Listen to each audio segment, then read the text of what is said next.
and good Monday morning to you, my simmering blueberries and even-keeled potato peelers of Can I Melt Cheese on It delicacies. Coffee cheers to you. It is I, Hallie, with this week's weekly reading book review. It is August 8th, which means it is 8/12/2024.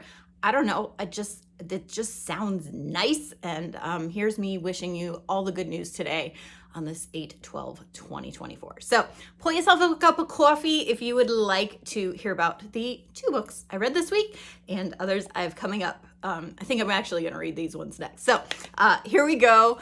Slower reading week for me. As you may have seen my last post, I got to attend a few performances of the South Carolina New Play Festival right here in Greenville, South Carolina, where I live.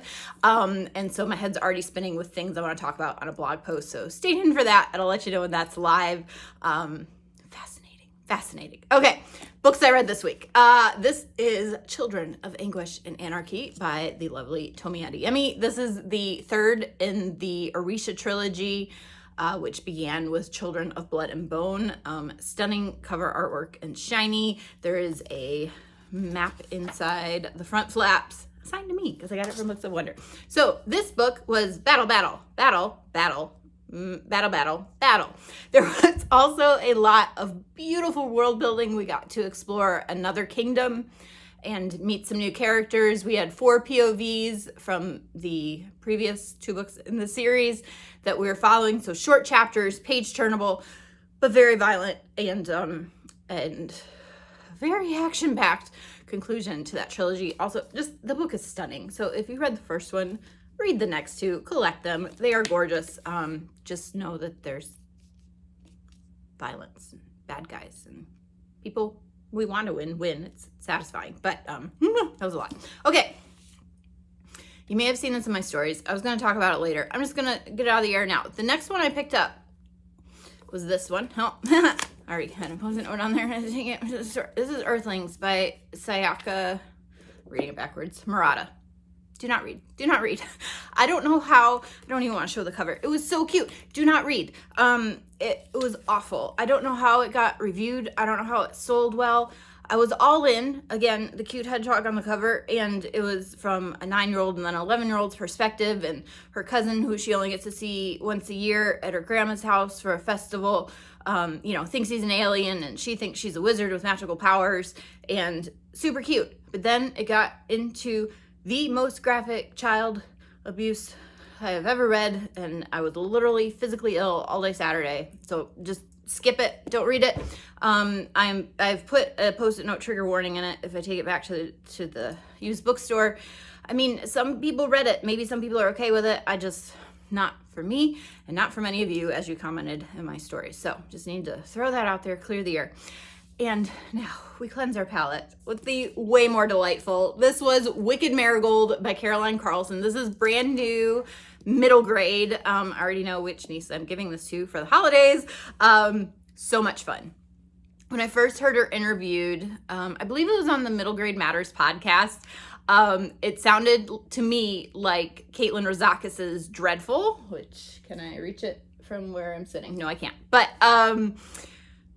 hilarious. So Wicked Marigold, her older sister, she's a princess, Marigold's a princess, and her older sister was kidnapped when she was 3 by a wicked wizard. And but she comes back 15 years later, and Marigold's all upset because her older sister is perfect and bluebells sprout under her feet. So it's very like Enchanted, right? And Marigold's not having any of it. So she runs away to the wicked wizard Torvil's fortress and is like, I'm gonna be evil because I ain't like my sister. And things happen, and I don't want to spoil it, but there were lots of plotting and cavorting. And as Marigold is trying to cast her first spell on her sister to make people forget about her so people will stop talking about her perfect sister, the wizard Torvil may or may not be turned into a blob of goop for most of the book. So much fun. Recommended for all ages. It was delightful, middle grade magic silliness, but not like it's smaller print. So I feel like if your kids are reading like Harry Potter or Level Up, the they'll be okay with this because it's a little more challenging read. It is not a lower middle grade title, although it's appropriate for all ages, if that makes sense. Okay, cool.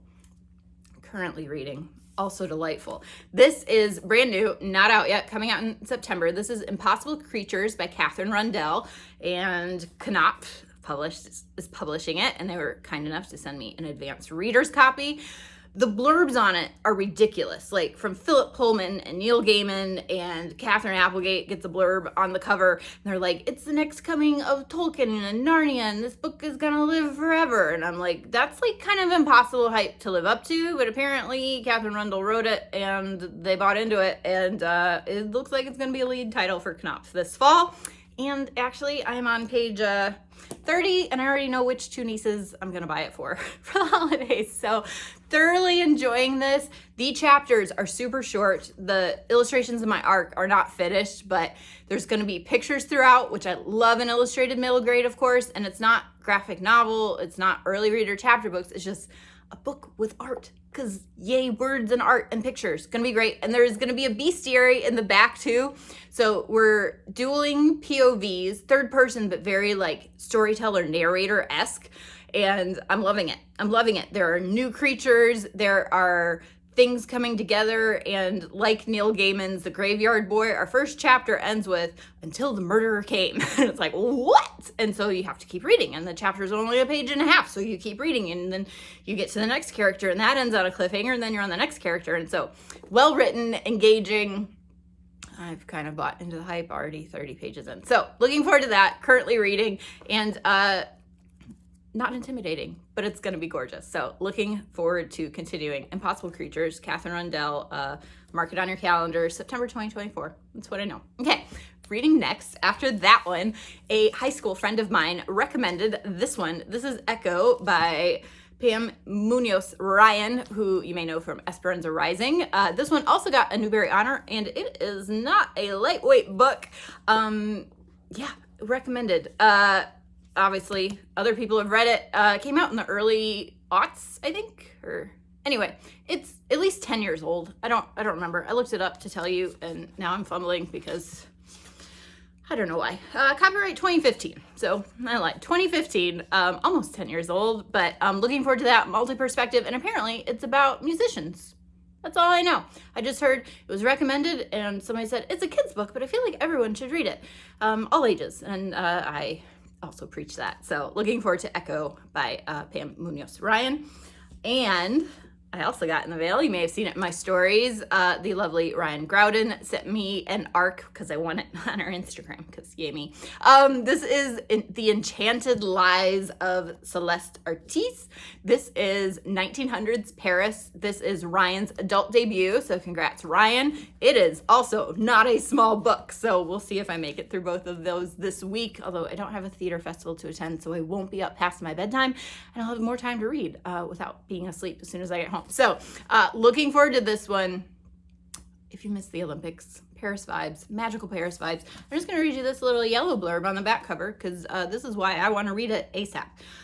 In this lush and lyrical fantasy, Ryan Graudin transports readers to the hidden magical pockets of early 1900s Paris, a place of enchanted salons, fortune tellers who can change your stars, and doorways that can take you to the most unexpected places. So I'm all in. Don't know about you. This comes out in 2 weeks, August 27th. So hang on tight. Again, pre-order, whatever you want, and I will keep you posted, hopefully next Monday, for how much I loved this book already. The cover, that just Art Nouveau vibes, and the Eiffel Tower, and the keyhole, and the portals, making me think of the Starless Sea, and the Black Cat. So, books with cats and skulls, because I don't know if we'll go to the caverns with the catacombs. Yeah, I'm too claustrophobic to have visited there when I was in Paris. But anyway, I'm already in love. Okay, believe it or not, I'm gonna go drink more coffee and then head to, do 8 barrels of laundry and then head to the studio. It's gonna be a good day.